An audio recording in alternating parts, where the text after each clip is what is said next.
অবশেষে দীর্ঘ প্রতীক্ষার অবসান ঘটিয়ে আজ সরকারি কর্মকর্তা-কর্মচারীদের জন্য আংশিক গ্যাজেট প্রকাশ এবং ১১ থেকে ২০তম গ্রেডের কর্মচারীদের জন্য নতুন বেতনের তালিকা আনুষ্ঠানিকভাবে ঘোষণা করা হয়েছে। প্রিয় সরকারি চাকুরিজীবী ভাই ও বোনেরা, আজকের সকালের আপডেট নিউজে আপনাদের স্বাগতম। যারা আমাদের চ্যানেলে নতুন তারা এখনই চ্যানেলটি সাবস্ক্রাইব করুন, আর হ্যাঁ, অবশ্যই কমেন্ট করে জানাবেন আপনারা কে কোন জেলা থেকে আমাদের ভিডিওটি দেখছেন। তবে চলুন কথা না বাড়িয়ে আজকের সর্বশেষ সংবাদটি জেনে নিন। এই ঘোষণার ফলে সারা দেশের লক্ষ লক্ষ সরকারি চাকুরিজীবী এবং তাদের পরিবারের মাঝে স্বস্তির নিঃশ্বাস ফিরে এসেছে। নতুন প্রকাশিত এই আংশিক গ্যাজেটে সর্বনিম্ন বেসিক ধরা হয়েছে ১৯,০০০ টাকা এবং এর পাশাপাশি শতভাগ পেনশন সুবিধা নিশ্চিত করা হয়েছে।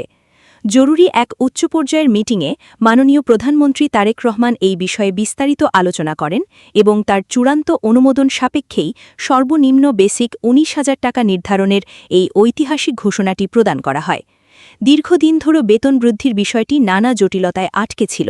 অবশেষে প্রধানমন্ত্রী এবং পে কমিশনের প্রত্যক্ষ তত্ত্বাবধানে ও নির্দেশনায় নতুন বাজেট সংস্কার করার মাধ্যমে নবম জাতীয় বেতন স্কেল কার্যকর করার এই যুগান্তকারী পদক্ষেপ নেওয়া হল।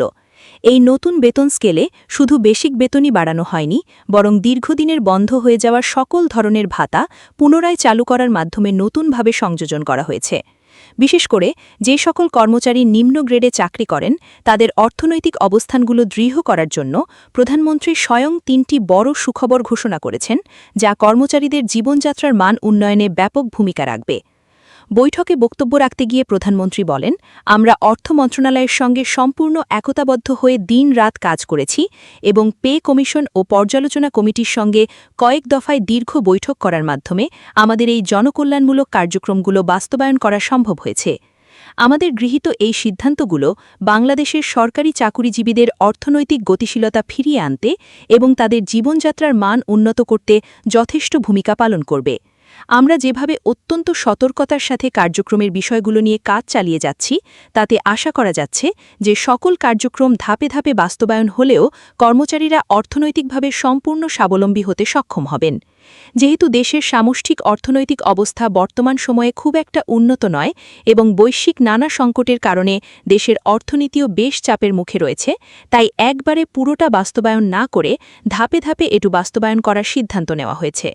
তবে এই ধাপে ধাপে বাস্তবায়নের প্রাথমিক দিক থেকেই কর্মচারীদের যেন কোনো কষ্ট না হয়, সেজন্য সর্বনিম্ন বেসিক ১৯,০০০ টাকা নির্ধারণ করার ঘোষণা দেওয়া হয়েছে। যদিও ইতিমধ্যেই দেশের বিভিন্ন সংবাদ মাধ্যমে মূল বেসিকের ৫০% পর্যন্ত বেতন বৃদ্ধির অনুমোদনের বিষয়টি জোরালোভাবে তুলে ধরা হয়েছিল, কিন্তু সার্বিক পরিস্থিতি বিবেচনা করে এই নতুন সিদ্ধান্ত নেওয়া হয়। বাংলাদেশের বর্তমান অর্থনৈতিক অবস্থা এবং নিম্ন আয়ের কর্মচারীদের অর্থনৈতিক অবস্থার দৈন্যদশার কথা চিন্তা করে শেষ পর্যন্ত ১৯,০০০ টাকা বেসিক নির্ধারণ করার পাশাপাশি চিকিৎসা ভাতা, শিক্ষা ভাতা, যাতায়াত ভাতাসহ বিভিন্ন ধরনের সুযোগ সুবিধা আংশিক বেতন স্কেলে সংযোজন করা হয়েছে। এতে করে সরকারি চাকরিজীবীরা দ্রুত স্বাবলম্বী হতে পারবেন এবং ২০১৫ সালের পর থেকে তৈরি হওয়া দীর্ঘদিনের যত জটিলতা ও বৈষম্য ছিল, সেই সকল জটিলতা সম্পূর্ণভাবে দূর হতে সক্ষম হবে। প্রধানমন্ত্রী তারেক রহমান আরও বলেন, আমরা ইতিমধ্যেই অর্থ মন্ত্রণালয় ও পরিকল্পনা মন্ত্রীর সাথে দীর্ঘ বৈঠক করে নতুন একটি যুগান্তকারী সিদ্ধান্ত নিয়েছি। এই সিদ্ধান্তগুলো বাংলাদেশের অর্থনৈতিক উন্নয়ন এবং জীবনযাত্রার মাপকাঠি হিসেবে তৈরি হয়েছে। বিশেষ করে সর্বশেষ ২০১৫ সালের অষ্টম পে স্কেলে ২০তম গ্রেডের যারা কর্মচারী আছেন তাদের অর্থনৈতিক অবস্থা কিভাবে দ্রুত বৃদ্ধি করা যায় এবং তাদের সন্তানদের ভবিষ্যৎ কিভাবে সুরক্ষিত করা যায়, সেই বিষয়গুলো নিয়ে ইতিমধ্যেই বিশেষ ও কার্যকরী পদক্ষেপ নেওয়া হয়েছে। এই বিষয়ে অর্থমন্ত্রী তার বক্তব্যে বলেন, বাংলাদেশের বর্তমান আর্থিক অবস্থা অত্যন্ত গভীরভাবে বিবেচনায় রেখে নতুন বাজেট সংশোধন করা হয়েছে। কেননা এই বাজেটের মাধ্যমেই বাংলাদেশের সকল সরকারি কার্যক্রমগুলো বাস্তবায়িত হবে এবং দেশের উন্নয়ন ত্বরান্বিত হবে। নতুন সরকার বাংলাদেশকে সব দিক দিয়ে নতুনভাবে সাজিয়ে তোলার লক্ষ্যে একের পর এক সাহসী পদক্ষেপ গ্রহণ করেছে। তাই যেভাবে কার্যক্রমগুলো বাস্তবায়ন করলে সাধারণ কর্মচারীদের অর্থনৈতিক গতি পুনরায় ফিরিয়ে আনা সম্ভব, ঠিক একই পদ্ধতি অনুসরণ করে সকল কার্যক্রম সংশোধন করে নতুন সিদ্ধান্ত বাস্তবায়নের সুস্পষ্ট দিক নির্দেশনা ফুটিয়ে তোলা হচ্ছে। প্রধানমন্ত্রী তারেক রহমান বলেন, আমরা যথাযথভাবে সকল কার্যক্রম সফল বাস্তবায়নের লক্ষ্যে বেশ কয়েকটি ধাপে পদক্ষেপ নিয়েছি। যেহেতু কর্মচারীরা দীর্ঘদিন থেকে চরম আর্থিক বৈষম্য নিয়ে জীবনযাপন করছেন, তাই তাদের মাঝে যাতে আর নতুন করে কোনো বৈষম্য মাথাচাড়া দিয়ে উঠতে না পারে, সেই বিষয়গুলো অত্যন্ত জোরালোভাবে বিবেচনায় নিয়ে পদক্ষেপ নেওয়া হয়েছে। সচিবালয়ের ঊর্ধ্বতন কর্মকর্তারা জানান, গতকাল আমরা আংশিক বেতন স্কেল বাস্তবায়নের জন্য প্রাথমিকভাবে ৩৭,০০০ কোটি টাকা বাজেট বরাদ্দের বিষয়টি নিয়ে আলোচনা করেছিলাম। তবে সার্বিক পরিস্থিতি ও কর্মচারীদের অভাবের কথা চিন্তা করে শেষ পর্যন্ত চূড়ান্তভাবে সেই সময় কোনো সিদ্ধান্ত নেওয়া হয়নি।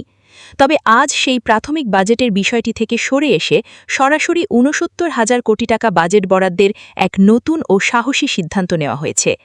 যদিও দেশের বর্তমান আর্থিক অবস্থা কিছুটা খারাপ, তবে কর্মচারীদের আর্থিক অবস্থা এর থেকেও দ্বিগুণ হারে চরম অবনতিতে পড়েছে। দ্রব্যমূল্যের ঊর্ধ্বগতির কারণে তাদের সংসার চালানো প্রায় অসম্ভব হয়ে দাঁড়িয়েছে, যার ফলে শেষ পর্যন্ত সরকারের ঊর্ধ্বতন কর্মকর্তাদের সঙ্গে দফায় দফায় বৈঠক করে নবম জাতীয় বেতন স্কেল বাস্তবায়ন করলেন তারেক রহমান। তার এই সময়োপযোগী সিদ্ধান্ত বাংলাদেশের সরকারি চাকুরিজীবীদের ৬ সদস্যের পরিবারের আর্থিক গতিশীলতা ফিরিয়ে দিতে এবং তাদের মুখে হাসি ফোটাতে সক্ষম হবে। সংশ্লিষ্ট কর্তৃপক্ষের প্রতিনিধিরা বলেন, আংশিক বেতন স্কেল সফলভাবে বাস্তবায়ন করতে যে সকল কারিগরি ও প্রশাসনিক পদক্ষেপগুলো নেওয়া প্রয়োজন, আমরা সেই সকল পদক্ষেপ নেওয়ার জন্য নতুন সিদ্ধান্ত গড়ে তুলেছি। তবে কর্মচারীদের অর্থনৈতিক গতিশীলতা কিভাবে দীর্ঘমেয়াদে উন্নত করা যায়, সেই বিষয়গুলো নিয়ে ইতিমধ্যেই জোরালো ও যৌক্তিক সিদ্ধান্ত নেওয়া হয়েছে।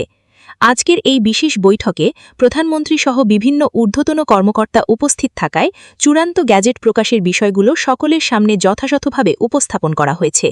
বিশেষ করে নিম্ন গ্রেডের কর্মচারীদের অর্থনৈতিক অবস্থানগুলো শক্তিশালী করার লক্ষ্যে যে কার্যকরী পদক্ষেপগুলো নেওয়া প্রয়োজন, সেই সকল পদক্ষেপের কথা দেশবাসীকে জানিয়েছেন তারেক রহমান। ইতিমধ্যেই তিনি নতুন কয়েকটি নির্দেশনামূলক পদক্ষেপ নিয়েছেন, যে পদক্ষেপগুলো সরকারি কর্মচারীদের অর্থনৈতিক গতি ফিরিয়ে দিতে এবং দেশের সার্বিক অর্থনীতিতে একটি ইতিবাচক প্রভাব ফেলতে পুরোপুরি সক্ষম। এই নতুন পে স্কেলের ফলে সরকারি চাকরিতে প্রবেশের আগ্রহ যেমন বাড়বে, তেমনি বর্তমান কর্মচারীদের কাজের প্রতি মনোযোগ ও সততা বহুগুণে বৃদ্ধি পাবে বলে সংশ্লিষ্টরা আশা প্রকাশ করছেন। ভিডিওটি খুবই জরুরি, তাই দয়া করে সবার সাথে ভিডিওটি শেয়ার করতে ভুলবেন না। আর নতুন ভিডিও আপডেট পেতে এখনই চ্যানেলটি সাবস্ক্রাইব করুন।